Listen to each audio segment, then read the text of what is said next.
Hi everyone, welcome to Doon Academy of defence.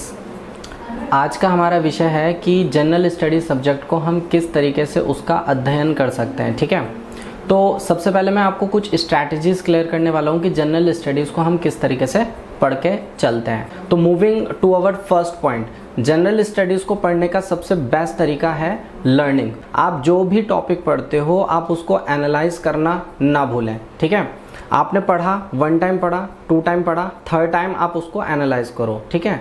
Number 2, second point मैं आपको यह समझाना चाहूँगा जनरल स्टडीज़ के लिए कि जब आप किसी टॉपिक को एनालाइज कर रहे हो या समझ रहे हो तो आप नोट्स बनाने बैठ जाते हो।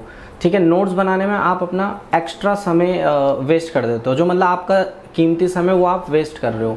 उससे बेटर ये है कि आप एक हाइलाइटर पेन लेके बैठो, जिस भी पर्टिकुलर बुक से आप एनालिसिस कर रहे हो अच्छे फीचर्ड पॉइंट को आप हाईलाइट कर लो। ओके, ये है पॉइंट नंबर 2। अब आती है timing. Time management general studies के लिए बहुत इंपॉर्टेंट होता है। अगर आपने टाइम मैनेज नहीं करा तो सबसे ज़्यादा लॉस आप ही को बियर करना पड़ेगा। ओके, टाइम मैनेजमेंट कैसे होता है? फॉर एग्जाम्पल हम 2 घंटे स्टडी करते हैं, कोई कहता है कि मैं सिर्फ 2 घंटे पढ़ लेता हूँ तो 2 घंटे is more than enough for me. तो अगर आप 2 घंटे पढ़ते हो तो 2 घंटे को पढ़ने का तरीका, बेस्ट तरीका क्या है? For example half an hour, आधा घंटा आप एक सब्जेक्ट को दो। एमएनएस में जैसे हमारा पहला सब्जेक्ट आ रहा है हिस्ट्री। ओके, आधा घंटे हिस्ट्री का कोई एक टॉपिक पिक कर सकते हो। नेक्स्ट हाफ आवर आपको लगा कि मैं आधे घंटे में कुछ और टॉपिक प्रिपेयर कर सकता हूँ, then you will go for geography. ठीक है, कोई एक टॉपिक, ओनली 1 शॉर्ट टॉपिक जो आपको लगे कि मैं 1 घंटे में हिस्ट्री और ज्योग्राफी का बहुत अच्छे से पढ़ लूँगा। नेक्स्ट 1 आवर क्या होगा? अगले 1 घंटे में फिर आपको आधे आधे घंटे के पैटर्न बनाना है। अब आधे घंटे के पैटर्न में आप हाफ आवर दे सकते हो करंट अफेयर्स को। करंट अफेयर के 20-30 पॉइंट मोर देन इनफ है। अगर आप डेली बेसिस पे पढ़ते हो तो 20-30 पॉइंट मोर देन इनफ होते हैं। एंड लास्ट फॉर्मेट होता है स्टैटिक पोर्शन। स्टैटिक पोर्शन आपको प्रिपेयर करना है। ठीक है, आधे घंटे में आप कोई भी स्टैटिक पोर्शन प्रिपेयर कर सकते हो।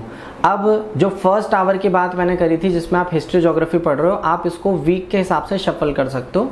आधा घंटा आप पॉलिटी दे सकते हो, आधा घंटे आप इको को दे सकते हो, इकोनॉमिक्स को। सेम पैटर्न आपका चलेगा पूरे हफ्ते। अब आपकी स्ट्रैटेजी ये हो जाती है कि जनरल स्टडीज़ को अगर आप 2 आवर्स दे रहे हो तो 2 घंटे में आपने 4 to 6 सब्जेक्ट आपने रीड आउट करे। ठीक है, इन केस कोई 4 घंटे पढ़ता है तो वो उसमें फिर मैथमेटिक्स को इन्वॉल्व कर देता है, वो इंग्लिश को भी इन्वॉल्व कर देता है। लेकिन जीएस पढ़ने के लिए हाफ आवर का मैनेजमेंट बहुत ज़रूरी है। अब हम बात करते हैं कि कैंडिडेट कहता है कि सर ये यूट्यूब चैनल बहुत अच्छा है या ये टेलीग्राम चैनल बहुत अच्छा है तो मैं इससे प्रिपेयर कर रहा हूँ। ये सारे थॉट्स, ये सारे जो क्वेश्चंस होते हैं उनका भी सल्यूशन है। कोई भी चैनल आप प्रिफर्ड करते हो, नो इशू। आप उस चैनल से जो भी डाटा ले रहे हो आप रेलिवेंट डाटा पिक करो। There are so many channels, but एक रेलिवेंट डाटा जो आपको चाहिए एग्जामिनेशन पॉइंट ऑफ व्यू से, वो वाला पिक कीजिए। Okay, and 3rd important point ये होता है जीएस के लिए कि आपको एक करंट अफेयर का मैगजीन हार्ड कॉपी जरूर प्रिफर्ड करना होगा। ठीक है, कोई भी आप हार्ड कॉपी प्रिफर्ड कर सकते हो, बट आई विल सजेस्ट प्रतियोगिता दर्पण। ओके, प्रतियोगिता दर्पण अगर आप पढ़ते हो तो उसमें आपको बूस्टर्स मिल जाते हैं, 1 लाइनर क्वेश्चंस मिल जाते हैं।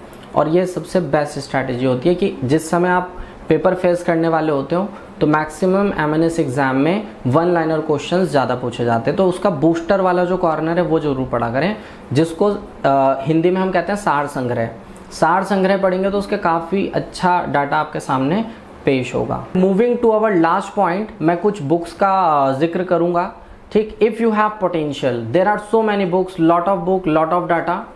अगर पोटेंशियल है तो आप जा सकते हो। पहली प्रायोरिटी मैं जिस बुक को दूंगा वो है spectrum. Moving to another book, second priority पे हम लूसेंट को रख सकते हैं, एंड 3rd प्रायोरिटी पे हम रखेंगे दैट इज़ अरिहंत को। अरिहंत को मैंने 3rd प्रायोरिटी पे इसलिए रखा है बिकॉज अरिहंत में कुछ जगहों पर आपको सिली मिस्टेक्स मिलेंगी।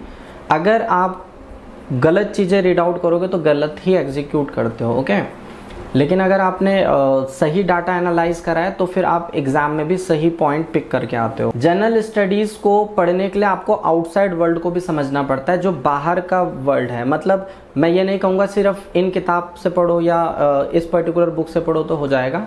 आपको आउटसाइड वर्ल्ड से भी कनेक्ट रहना पड़ेगा, और आउटसाइड वर्ल्ड से कनेक्ट रहने के लिए you have to view news channels. आप न्यूज़ चैनल्स देखो या फिर preferred your newspaper. Okay, there are good platforms like the Hindu, Hindustan Times, Times of India. There are so many good platform regarding to general studies and current affairs. Okay, so आज के लिए मैं बस आपसे यहीं पे विदा लेता हूँ। नेक्स्ट सेशन में हम लोग कुछ और टिप्स लेके आएंगे आपके लिए regarding general studies. Thank you.